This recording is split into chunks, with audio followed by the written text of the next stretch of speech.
Welcome to the Unit Economics Podcast. I'm Josh Stabinsky. And I'm Joe Hovde. On today's episode, we sit down with Kristen Pumphrey and Tom Neuberger, co-owners of PF Candle Co. PF is a California-born home fragrance brand known for its clean, modern scents and massively popular amber jar candles. We learned so much from Kristen and Tom, and we hope you enjoy this conversation as much as we did. Thank you so much for having us. So Tom and I are the co-owners of PF Candle Co., and we're also a husband-wife team. PF is a home fragrance company that's based in Los Angeles, and we make everything ourselves: candles, incense, diffusers, room sprays. And I started it all on my kitchen stovetop as an Etsy shop back in 2008. Yeah. Yeah, and I'm just along for the ride half the time. I was just working retail in Austin for a long time, met Kristen, went to school for film, and then joined in to make candles with her. Can you speak a little bit more to both of your backgrounds? Like what led you, Kristen, to initially making candles? Is that something you enjoyed growing up, or when did you get into candle making in general? I learned to make candles when I was 12, and I just always have loved to make things. I worked at a craft magazine at my first big girl job out of college, and I was writing about these people who were making a living having an Etsy shop, and that sounded really awesome. So I was laid off because of the recession, 2008, and I just decided to move to Austin and have a cheaper cost of living and start an Etsy shop of my own. And I I didn't really make ends meet, but I made my way doing craft fairs and Etsy stuff. But I would say my background has always been a big interest in writing. I've always loved home decor, and sustainability has been always at the forefront. A lot of my early products were really reuse items. So taking old books and hollowing the insides out. That's why I started using soy wax back in 2008. Now, that was one of the first available vegetable waxes on the market. I don't think beeswax is not a vegetable wax. You can't count it as that. I don't think of it as paraffin, but it's like the alternative. So use that since the beginning. Now, my role at the company is basically everything to do with product. So I'm the creative director, and I oversee the creative, the ideation of the product. I oversee the fragrances, and then I take it from there through the production process. I oversee all of our processes at our warehouse. And I also oversee our marketing team. So it's really just what the product is, how it's made, and how it's presented to market. And Thomas, can you just give a little background on what you were doing in 2007, 2008? What led you to this too? Yeah, so like I said, I'd been dropped out living in Austin at the time. And I mean, is it still the live music capital of the world? Is it? I don't know. That's what they said back then. Live podcast capital of the world. Yeah, but anyway, so low cost of living. I wanted to be in a band, and so I was in a hardcore punk band when I met Kristen, and really into the DIY scene there. There was a venue that I was always at, hanging out, contributing to, and I was going nowhere, working retail jobs. So Kristen encouraged me to go back to school. I chose film for some reason. I don't know. I think because you know what it was. I did a radio show. It was like a pirate radio station that we did, and I really liked doing the radio. I guess I could have gotten into podcasting, but it wasn't a thing then. And so I wanted to get into radio, television, film. Moved back home because I'm originally from California to Los Angeles, and went to film school. I was hoping to work for NPR, and that didn't really work out. So when they laid everyone off right when I was graduating, I decided I'd just go work for Kristen. And since I'd been working in DIY, we kind of just figured out how to build a business via DIY principles, flyering, social media. I feel the way we originally did the business wasn't too different than what a band would do to schedule a tour. We went to different cities, set up different markets and things like that. But nowadays I've worked my way up to essentially accounting and sales and, money in and out sort of Tom's stuff. a living, breathing. He's like the living, breathing P&L. Maybe I'm lucky because I have an aptitude for this sort of stuff, but that's where I am now. Amazing. Kristen, maybe on the production side of the business, could you just orient us, what are the steps from conception of let's say a new candle, so a new scent, conception of it to when it's kind of back in your hand and ready to go out to retailers? What are the production process steps and kind of how big are they or how long does each of them take? It depends on the extensiveness of the type of product that we're launching. If we are launching a new scent in our classic amber jar, so the amber jar with the craft packaging, we can lock and load that in 9 months maybe. But if we're launching an entirely new line where it has fresh packaging, fresh jars, boxes, labels, all those type of things, it can take sometimes up to a year and a half. So the lengthiest part of the process, I would say, is we do a lot of modifications on the fragrance.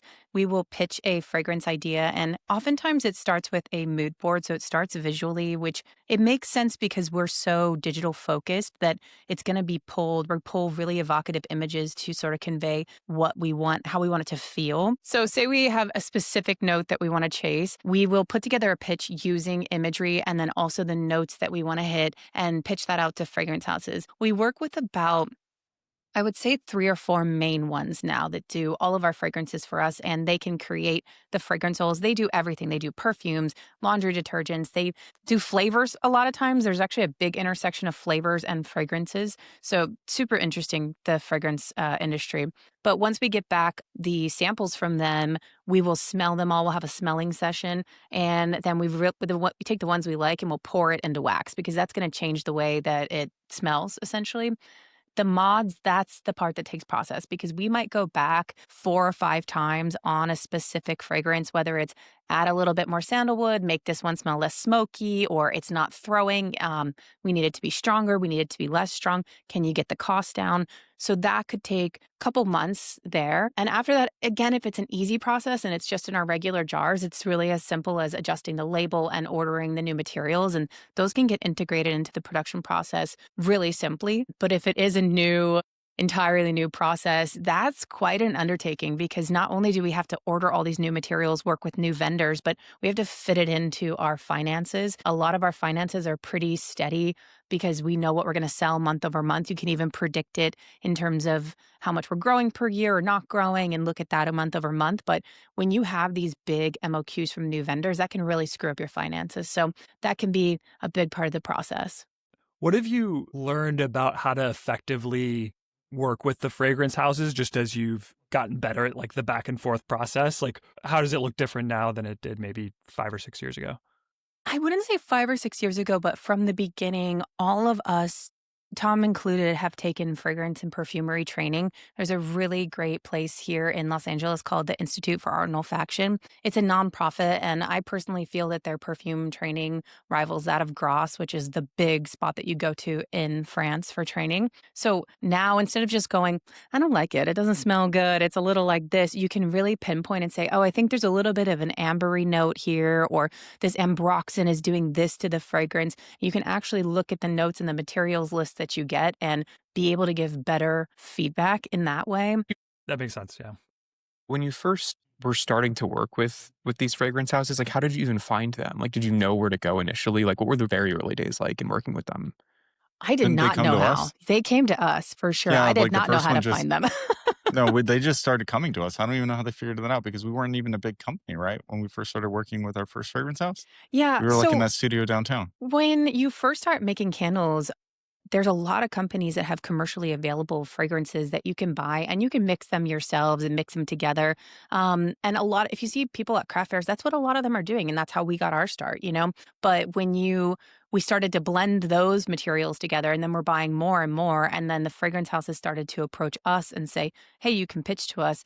And when we realized that we could buy a 50-pound drum of fragrance, which is their minimum, that's when we started shifting all of our business over to fragrance houses to the point that they even took our old blends and duped them for us so that we could go and buy them in bulk and buy them 50 pounds at a time. So the production process kind of can take 9 months to a year and a half or so. What is the distribution and marketing process look like? Or like how do you think about the steps involved in actually getting the product to a consumer? In terms of production itself, we're working actually on having our calendar for purchasing and budgeting, and our goal next year is to have it out for the next 18 months with a rough slate. But right now, we're really looking at like a couple months in advance, and then our production schedule is scheduled out 6 weeks typically, just so we can do our buys and we know at least 2 months what we're going to be purchasing and buying. So that's kind of the time frame in terms of when you actually get down to production. For marketing, we start ideating and working with the development team. I would say 4 months out is when we get the initial concepts, and then that informs our photo shoots. And the photo shoots are the first thing that comes because we can put together a really easy sell sheet for our long lead accounts, like our big accounts. They want that 6 months out. So sometimes it's with like hold photography where it's original like mood board imagery, but then we plug in the real stuff from the photo shoot. And all of our marketing this year, we did something a little bit different, which is instead of doing it launch based, we still have launch based stuff, but we did everything calendared. So we're looking 6 weeks out from the start of the month. So right now, coming into November, if it's November 15th, I'm looking at January, that's 6 weeks out. And I'm looking at everything that's happening there. And if there's a launch, we're including it all in there. So it allows us to be scheduled ahead. Our goal is always to have everything ready to go 2 weeks before the start of something. So if it's 2 weeks before the start of December, we're going to have all of our content, our newsletters are ready to go, everything's locked and loaded. And that gives us space and time to actually make changes because changes come up constantly. Oh, we got to pull this. This was a really fun moment on social. We want to add another one like this. It actually gives us space to work rather than working up against the clock. So when thinking about the supply chain generally, I know that you both pride yourselves on being made in California, made in America. Has that proven to be difficult at times? Has that proven to be an advantage at times given tariffs? Could you just walk us through like what the complexities are of being predominantly like a made in California or a made in America brand?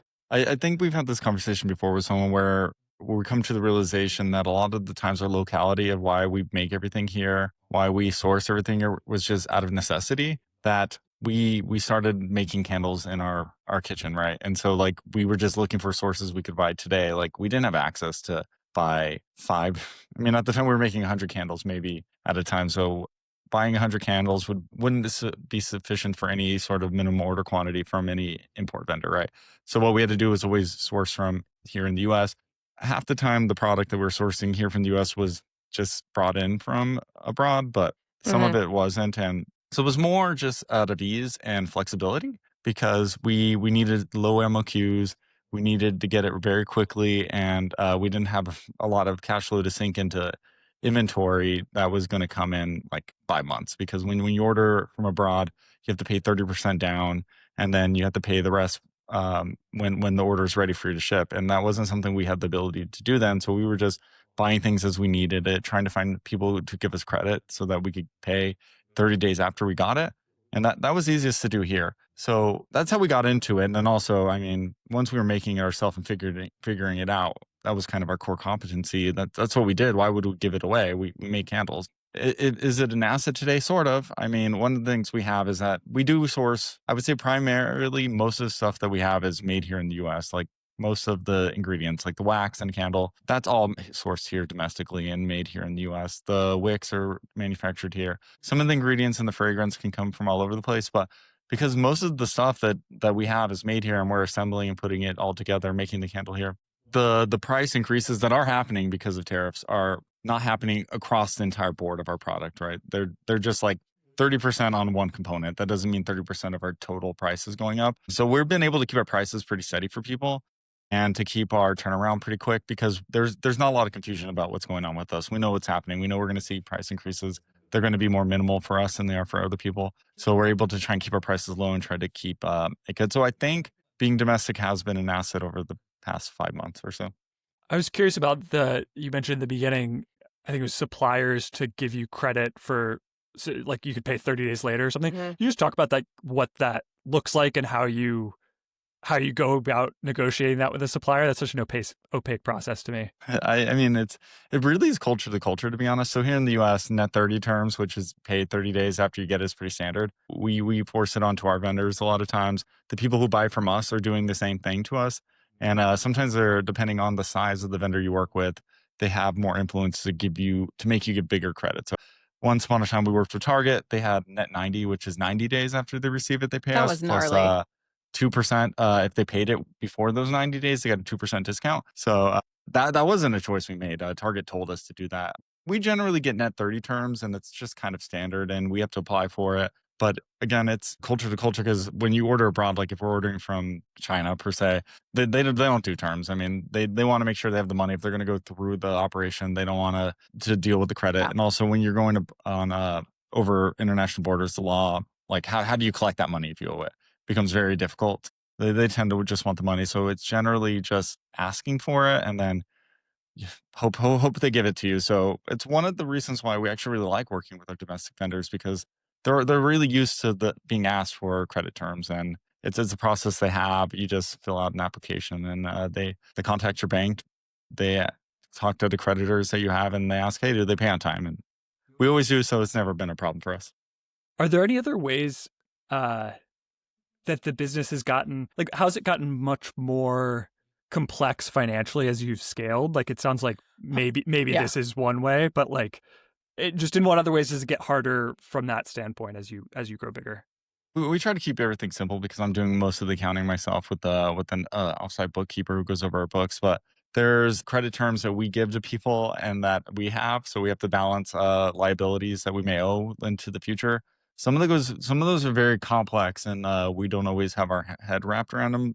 There'll be things like supply agreements we get into with an account where we say, "Hey, we're going to buy 100,000 jars over a year," and they're like, "Sure, that's fine. If you buy those 100,000 jars over a year, there's no issue." But if you don't buy them over a year, you still need to buy them Yeah. uh, in that year. So that's kind of one of those things where you set yourself up for a liability, and we tend to not put those POs like on our books as liabilities as we should.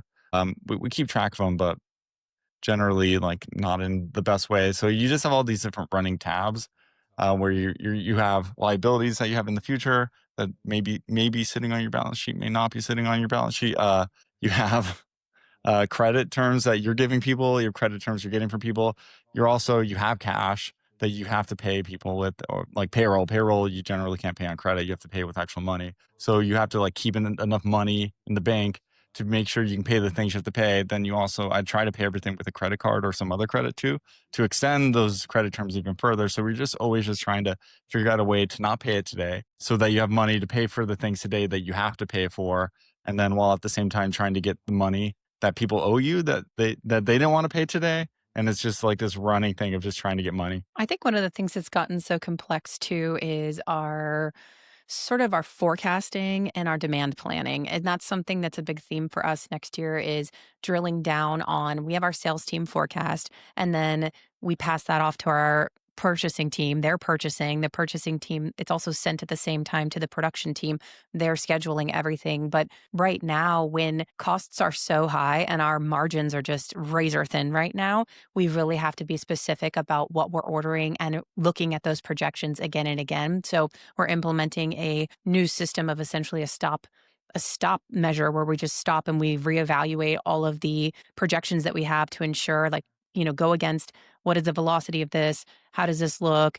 To make sure we're not over ordering or under ordering. And that's just sort of some things. We were set to discontinue this one product, a large room spray. We got a huge feature from Wirecutter, and it was selling so fast. We couldn't have predicted that. And we had 2,500 people on the waiting list to purchase the product. It's completely revived the entire product line. So that's something where we have to build those stop measures in to make sure that we are staying flexible. But that's the benefit of being a small business, right? Is that you can be flexible and you do not have to act like a large business. And Tom and I, as we've scaled the business, I think that's the thing we have the most trouble with is that we remember what it was like to be flexible. So as things become inflexible, we're like, no, it doesn't have to be this way, And another big thing is we don't like to hold any debt. We are completely self-funded. We haven't taken out a loan or anything. So that's just really important to us because we want to remain independently owned and operated. Yeah, that's really impressive. When you think about sort of navigating today's landscape and like working with like extremely thin margins, is that I assume that's just like due generally to like the macro landscape. Is this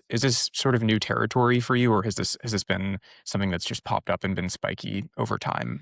I think we're always trying to like figure out what is our long term, like even if we're not planning like 20 years into the future like we may have once upon a time, where our goal is to have a sustainable organization that can last for 20 years. We're not looking to just sell it to a company who's going to sell that to another company and move it around. We're really just trying to build something that can last. So we're willing to make some decisions that I think are harder, but yeah, the low margin environment is new to us because we had fairly linear growth for the first 10 years. We were just kind of growing up and up and up for a long time. Then COVID happened.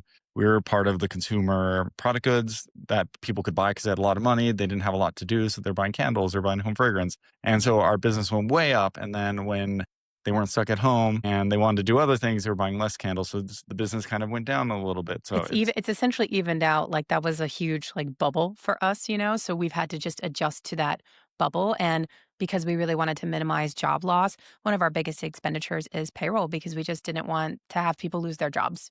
So we've tried to protect that first and foremost. And as people sort of leave and we have natural attrition, then we'll sort of reevaluate the roles and allow things to absorb or sometimes get the positions discontinued. And I mean, I know it's like not an interesting saying, but if things are stable and like you clear, it's a little bit easier to plan your business. But over the past, like, I don't know, 5 years, nothing's been stable, nothing's been clear. So it's really just trying to be nimble. And, we feel lucky because we built the business and we know we could be nimble. So we know we can continue doing that. Something that struck me is just I heard about the origin story is like going to craft fairs. And then also I imagine Etsy, you feel quite close to the end consumer and it's like you're pretty in lockstep with them. I'm just curious, like, how has that changed over time, both as you've scaled, but also as just like the world has changed. Etsy's completely different than it was 15 years ago. Like, how does getting a relationship with your end consumer look today versus 2010 or something like that? Yeah, it's really like, how do you stay in touch with them? Because when we would do these craft fairs, we would have these repeat customers. And some of these people I've had, it's the girls, as these two specific women. And Tom and I always said, it's the girls. And they would always come and we got to know them, got to know their names over the years and they'd buy the same thing over and over. Some of them still come. One of those people still comes to our events at the store. And I'm like, wait, I know you. I remember you from the craft fair days. But we stopped doing as many in-person events. Like during COVID, we used to do this huge sample sale at our warehouse. It was terrifying to put on because it was so busy, so hectic. It was a really intense environment, but that created an amazing opportunity for local customers and they would come to that always. The stores has been a really good way to connect with the customer. One of my things that I really enjoy getting is I get weekly reports from my store managers and I ask them to include customer interactions, essentially notable customer interactions. I want to know this customer came in from Denmark and they're on vacation and they made sure to include us. Some of our retail associates sometimes are really like, not like therapists, but they're sort of like a friend to the customer, where they get to know these life events. We had somebody who was a regular at our Echo Park store and they were moving. So they came in to get their big stock up before they were moving. Now, this is LA. They were just moving across the city, but that's still like they could have been moving cities, basically, essentially. You can be connected to people through the internet. It's tough because you can have the comment section, right? But there's not. I love the personal emails. So I like to get stuff forwarded to me through customer service. And I like to be put on a shift at the shop. I like to undercover boss. I like to be there. I like to listen. I like to hear what people don't like because when you're sort of owning the company or when you're the boss, people are going to tell you sometimes what you want to hear, and that's a really good way to get to the root of what people actually want and need, What have you learned about running retail stores? Like it feels like a different thing than selling direct to consumer or doing wholesale. Like what have you learned about that as you've grown? I mean, I love retail. You're either there for curation or convenience, and to me, having a curated experience where you go in and it makes you feel a whole vibe. Like it just makes you feel something that is so powerful. Some of my favorite shopping is vintage stores. So I try to sort of curate our shops to be like that. I have a lot of vintage stuff in there and sort of that like moment of discovery, right? Where someone picks something up and they have that like aha moment. But it is challenging to run retail stores because again, this is your public facing staff, so they get a lot of interesting interactions. And I think COVID was a really difficult time to run retail stores because there was sort of interpersonal management issues that happened and a lot of sensitivity that we had to have around people's sort of boundaries and stuff like that. But retail can be a very challenging place because of the margins again. And you have to be very good with watching what you're spending and being willing to be creative. So we try to just reuse items. We try to DIY items and it just stays true to our roots of who we are. Like luckily that's the brand DNA. So we don't have to pump $100,000 into store fixtures. We can sort of, I have this fixture. I'm going to reuse it. Let's use this table until we get liquid. And you don't have to do everything at once. You can sort of roll things out. And that also creates delight for the customer because then they come in and it's a little bit different. They have the moment of, I love this table over here. I love the new setup and display. How do you think about scaling retail broadly? You're at 3 stores now, if that's correct, right? You started in LA and then San Francisco and then Brooklyn. Can you talk about when those stores opened, I guess the pace at which you're opening and where you think about retail going next and how you know when to expand your retail footprint? When we have the money to. No, I'm kidding. It is a budget, but because we are a direct-to-consumer brand, we do have the benefit of knowing on the back end where our customers live or where they're shopping or where they're sending things. Because we're also, though, selling to a lot of wholesalers, it's a little dance of not stepping on the wholesalers' toes because those are the people that helped build our brand, right? So we have these incredible indie boutiques that sell us, and we don't want to go too close in proximity to any of them, which is how our San Francisco store is in North Beach, because we have so many stockists in San Francisco. People actually think we're a San Francisco brand, but it's because we did so many markets up there. So we have to be very specific about that thing. What do you think, Tom? I think it's like trying to figure out the need for it. I don't know. We have a lot of different discussions. So we just opened up Brooklyn. It's about to be open for a year Yeah. in a couple weeks now. So really proud about that one. But because that was our first time opening in a different time zone across the country, having to fly everywhere. Where San Francisco and our LA stores, we could just drive there to set it up. So it was a little bit easier. But we got very lucky. We found a manager there. So I think it's really just finding everything that works out because I was talking about it that let's just say we were trying to like raise a bunch of money and our idea was like, hey, we want to open up a bunch of stores. If we were to do that, we would just find open doors that were open because, hey, we told our investors we need to open up 20 doors in a year. So we're not really caring about the quality of the doors. We're going to be like, hey, this realtor told me it's a good spot. May not be a good spot. I think realtors kind of tell everyone the spots are good, even though they're not. And then you're just going to open it up. So I think we're looking very intentionally. When we opened up Brooklyn, we'd been planning for 2 years to open up a store in New York. And we argued for like years where in New York we were going to About open where up. to go. Yeah. Was it going to be in Manhattan? Was it going to be in like Nolita, where all the other e-commerce brands were? Was it going to be in Brooklyn, which is where we thought our customer base lived? And then at the end of the day, we realized that our shops that are the most successful are neighborhood shops that the people who buy it are just going to re-up the most. So we want to make sure we're in a neighborhood with a core demographic. And so it's really finding those neighborhoods with a core demographic, finding a space where the rent is reasonable so that we don't bleed our money out on payroll and rent. And we're able to build an audience and kind of grow from there. So it's really just taking our time and finding a spot and not just being in a rush. So I think we're planning on trying to open up another store. It's just a question, do we try and open up one in a new city? Do we open up another one here in Los Angeles? Because we did have a second store here in Los Angeles. It was in Culver City. That was a learning about, hey, not every spot's a good spot. It was on a street that no one walked on. It was just like a through traffic street, Washington. And though the location was great and it was near a bunch of stuff, no one ever was walking by. And there was no parking, so no one was stopping by either. It wasn't a way to reach new customers. Like, I think our New York store, one of the benefits of it is that you can reach new customers and reach existing customers because there is that moment of discovery. But in Culver City, it was so driving centric. We would just watch people drive up, park, get out, and we didn't have that walkability aspect. So the walkability aspect has become very important in our search. Yeah, you have the foot traffic. The foot traffic has to make sense. It can't just be like, there's a ton of people walking by. They have to be the people who buy your stuff. Like, they have to be within your market demo, or else like they're not going to stop by because they're not going to understand what we're doing. Like, if we were to open up a store, and the realtor did try to get us to open up a store in the Upper East Side in New York. Yes. And I was like, I don't know. I don't think we're an Upper East Side brand. It's like, don't worry about it. It makes a lot of sense up there. And I'm like, I don't know, man. I think you're just trying to talk me into this. But anyway, yeah. So it's about trying to figure those things out and making sure it all works. So if we do want to open more doors because we do feel it's good for the brand strategy, for recognition, for new customer acquisition. Though every store we open, we want to be profitable and make sense when it opens. We're not just opening up stores so that people know who we are and then have to close it in 5 years. We want the store to be there for like 10, 20 years. Something that's been coming up in a lot of the conversations we've been having is this idea of balancing new versus returning customers. If you're comfortable sharing, do you mind sharing the percent, if you know roughly the percent of your orders that are coming from repeat customers and how you think about retention and balancing new versus existing customers? Something that is on our mind all the time. We thought, oh my God, we have like a 55% returning customer rate or even 60 sometimes. And I said, isn't this amazing? And then someone was like, but you're not getting new customers. And I was like, oh no.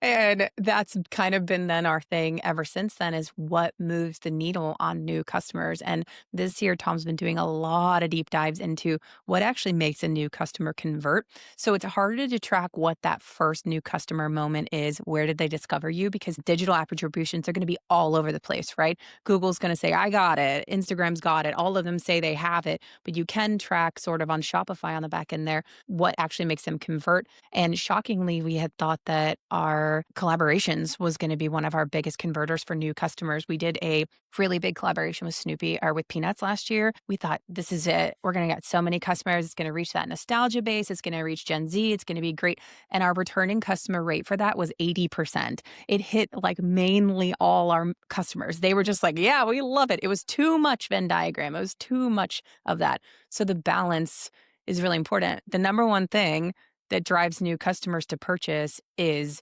sales, is the discount, is our summer sale, is our Black Friday sale. They're purchasing when they get it, and they can get in at a little bit of a lower cost to try it out for the first time. So that's what we found really incentivizes new customers. Doesn't tell us what gets them interested, but it does tell us what makes them purchase. Yeah, and that part's a little hard because we try to protect the brand, and we don't since we make it all ourselves and our margins are thin, we don't really have the room to always discount. So it's to do it when it makes sense. So we do it like twice a year more or less. But yeah, we're very glad that we have a high return to customer rate. Those customers, we love them.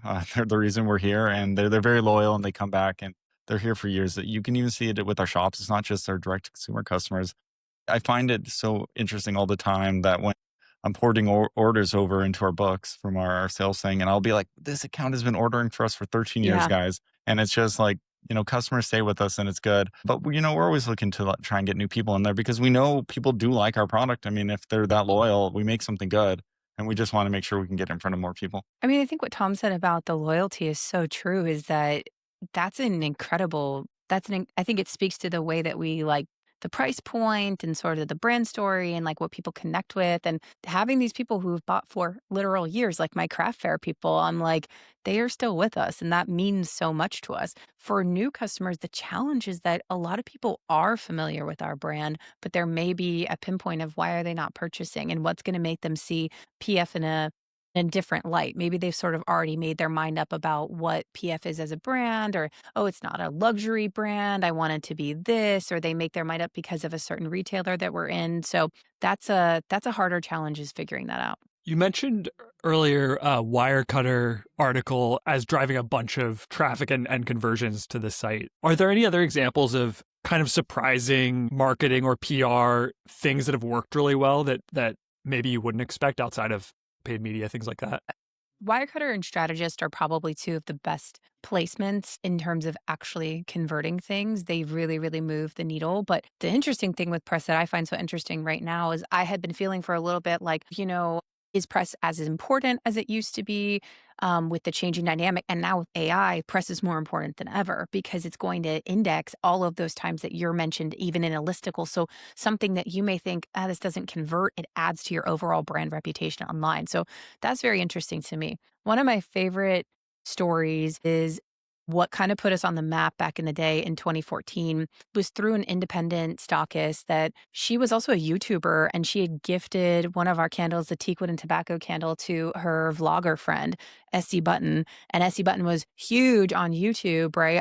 I'm not like a huge YouTube person, but YouTube is powerful. It's personal connection, right? She put it on her list of these are my favorite things right now. And we suddenly had this massive influx. She was based in England too. This massive influx of UK people. Everyone's asking about it. What is this? Tobacco candles were not as popular then. We helped really popularize that category. Is there real tobacco in this? People are freaking out all over the comments. We were like, what's happening? Why are they all from the UK? I don't understand. Then we found the SE Button feature, and it was this viral moment. It does have to come from a genuine connection, I think, because the Wirecutter piece that was so powerful for us for the room spray, it was a gifted item. Like, we had gifted it, but it was so long ago, and then she had used it, and it was a genuine piece about how she was like, this is helping me sleep better. So the authenticity is still so important in this day and age, is that people have to know that it's real and not just like, this is a listicle, this is a roundup. Those aren't going to necessarily make revenue, but the ones that feel authentic will. Fascinating. How does that work? The gifting process, is it like, do you work with a PR firm who then knows these people and you give them stuff sometimes? Or like, what's the actual process of getting a journalist to know about your brand even? We have a great PR firm, and the tricky thing with journalists is each publication is going to have different rules about products. So some are going to have stricter rules. Like I do think New York Times is a little bit stricter about being gifted products, and they will actually say you can't gift this to me, but if I'm testing it, So depending on the publication, whether they're calling it in for an article, some editors, if they're freelance, you can gift stuff to say sort of so they can get familiar with the brand. Influencers, obviously, there's a lot of gifting that goes on there. And gifting is it's very, very top of funnel. It's very, very hard to track, to figure out sort of how does it have an effect. But I do think that back in the day, we didn't do a ton of gifting, but one of our strategies was we were just sort of everywhere in the backgrounds of people's pictures on Instagram. It was always like, there's a photo of a nice house and then PF's way in the background there. And that is sort of explaining what the gifting strategy was. It wasn't gifted then, but it could have been just through purchasing and then people doing that. Now we have a little bit more budget for gifting.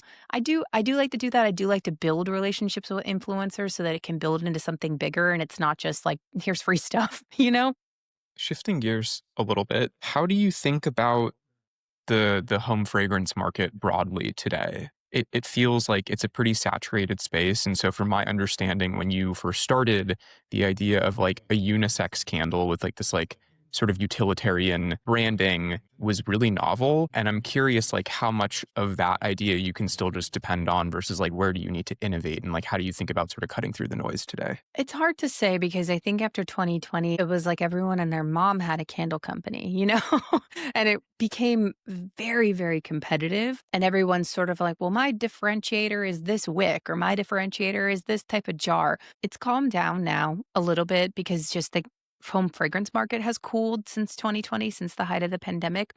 But it is something we discuss a lot as a brand because we're so well known for our amber jar line and we're sort of chasing the dragon of the success of that, of trying to make a secondary one. But I look at companies like Vans, who they probably sell a ton of old schools and a ton of authentics. I bet that those are probably still their best sellers, but it doesn't mean that they don't innovate it and come out with things that feel trendy and feel relatable. And also as a creative person, this is not just like we're beholden to the shareholders here. We're trying to do things that are creative and keep us entertained. And we got a really good response. We did a limited series this year that had a different jar, a different label. It was just a release for a season. Got a really good response to it in that capacity because I think that our customers want to feel that dazzlement and that enjoyment and that excitement too, without sort of completely breaking the mold. If you completely go too far in the other direction, they will tell you.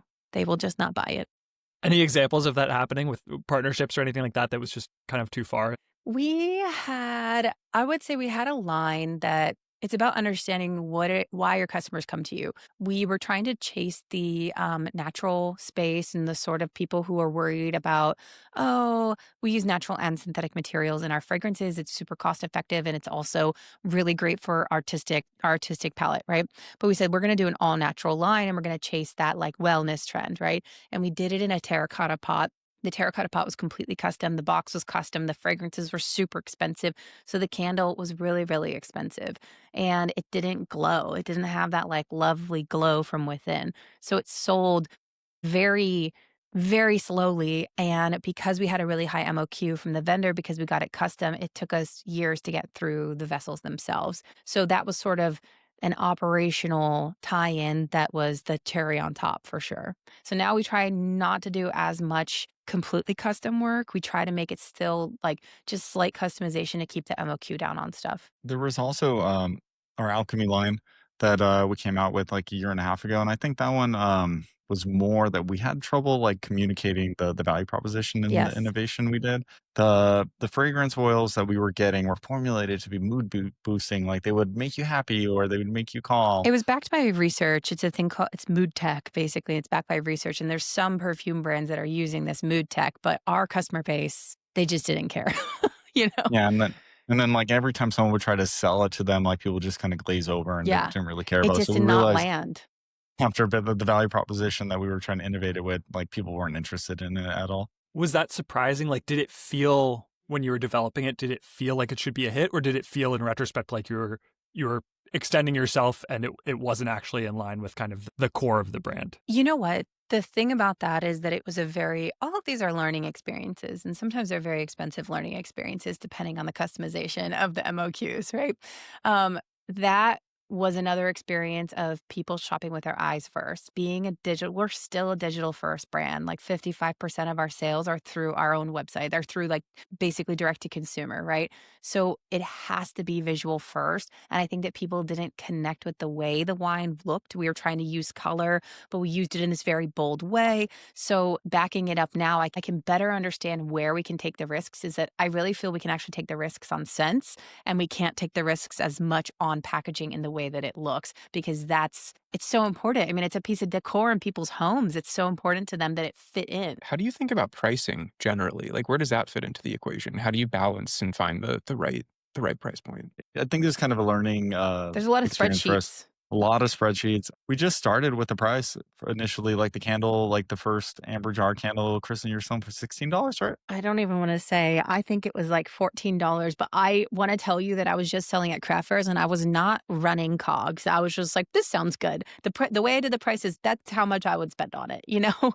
And we grew into that price. And I think for a long time we were at that $16, $18 range. Now we're at 24. Yeah, so essentially now we try to keep a certain margin based off our operation costs and then looking at competitors. Our goal is that, we want to have an accessibly priced product. I mean, I know we make it ourselves. We're in Los Angeles, so some of our expenses are high. We want to keep our prices down as low as possible right now. And we feel, especially today Yeah. in this environment, that keeping our pricing I feel it's a victory keeping our pricing the same as much as possible over the past couple of years. Or yeah, because I think our last major price increase was 2021. Mhm. Yeah, that was inflation hit us very hard. So we had to make like a rushed decision to raise all our prices all at once. And it's one of those decisions that I regretted because it made a lot of sense and everyone else was doing it. But I don't think consumers liked it. I mean, you see that today. And now I feel we're very shy in making those decisions now. But we have a very good reason why today we're being shy on, and it's more that we see the overall market, and we know we'll be more competitive if we can live within the margins we have today, and just keep our pricing where it is.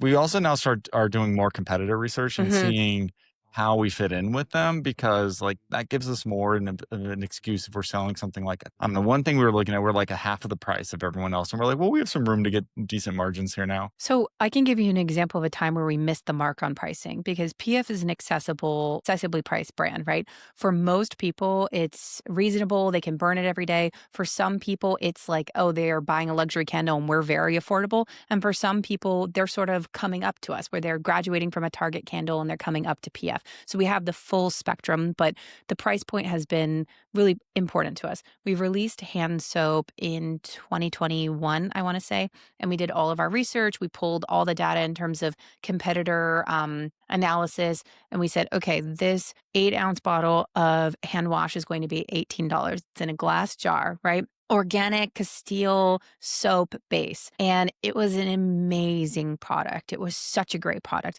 It was a horrible price because $18 is not an accessible price point. That needed to have a 1-digit number for it to even be sort of having that everyday luxury vibe. It's just not competitive. So we might have been much cheaper than an Aesop hand soap, but we were not hitting the mark for our customers. So we did have to discontinue that product. And we're just trying again with that knowledge and trying to approach soap from a different perspective. We're actually testing cold processed soap now to see if we can hit a better price point for our customers and create that everyday luxury experience. The soap thing is just interesting. Is there anything about like personal care or things that are actually go on people's bodies that make it harder, maybe regulatory stuff or things like that? Anything you've learned that's just different about personal care versus candles? And yeah, we ended up converting a conference room at our factory to a soap room. So it was certified, ISO certified. And our plant manager did an incredible job of taking us through the ISO certification and changed a lot of our processes. So that was very interesting. And luckily we have that set up, but it does meet a different standard. And I remember a lot, especially with exporting, once you start exporting things that go on your body, it is a new challenge for sure. So sometimes when we have a challenge like that, we might say, it's only for this market, just to keep it simple for us and to test. Because when we go wide and try to really stretch our bandwidth of, okay, it's going to be available in all these markets, it doesn't give us the ability to test the product in the US first and then scale it up. Yeah, I think really the only regulation we had to deal with is we had to get a permit. The ISO certification was on our own and was great because we could manufacture for other people and be like, hey, we're ISO certified a soap manufacturer, but it wasn't a necessary thing that it had to be in production. But the permitting was. And then yeah, the international when most things are a little bit more complicated when you go international. The soap was even more because we exported to the EU. You have to have the language requirements that required us to completely redo all the packaging. So we know so much now.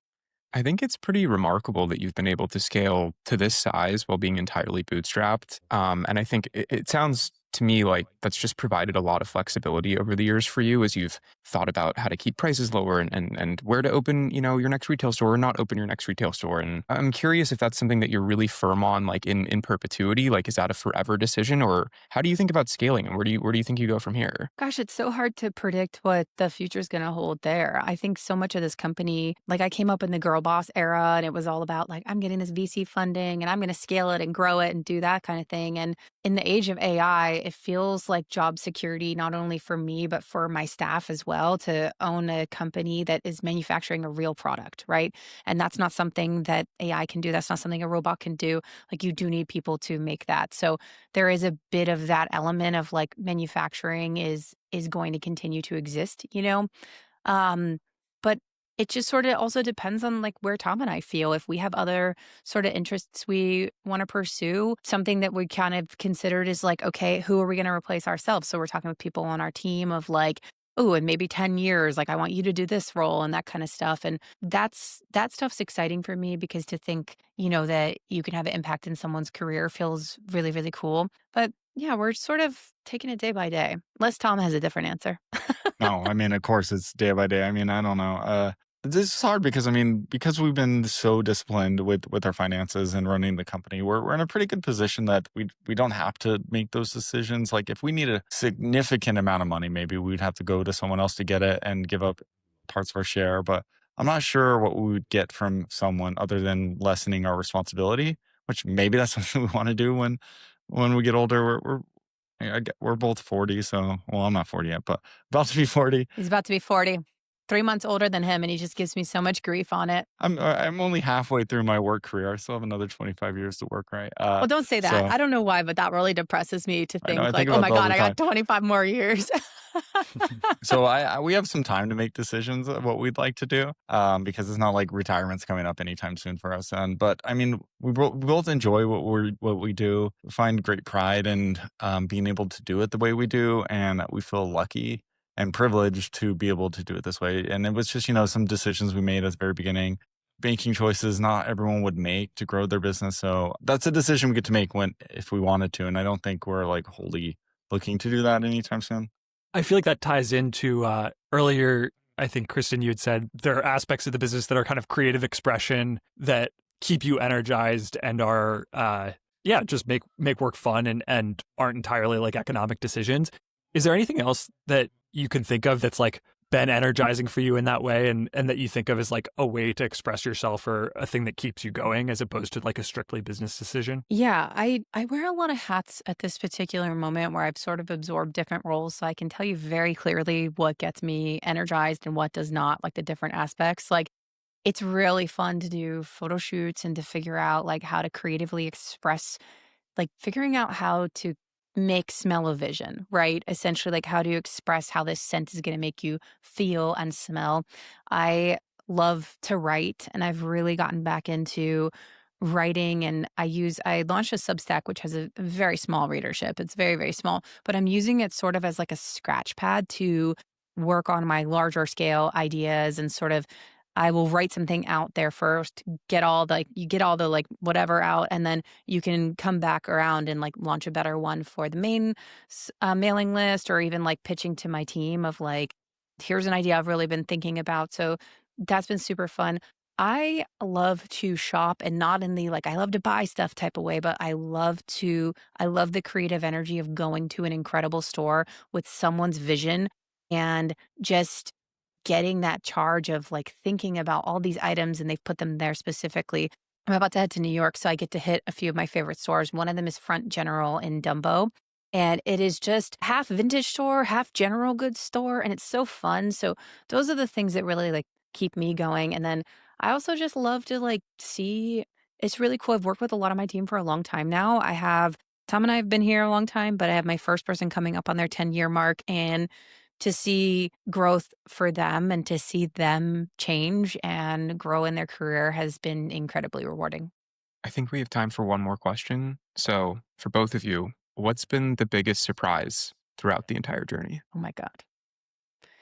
And we have nothing else to say. No, I'm kidding. Biggest surprise. I genuinely, when I started growing the business and I said, hey, Tom, do you want to come on board? It wasn't my intention to be a 65-person company. So that's been the biggest surprise in and of itself. My genuine intention was just to make enough money to provide for Tom and myself. And we just sort of said yes to all the opportunities that came our way. And that's been the surprise, is what that brought and the growth that that brought for other people and getting to do that cool stuff.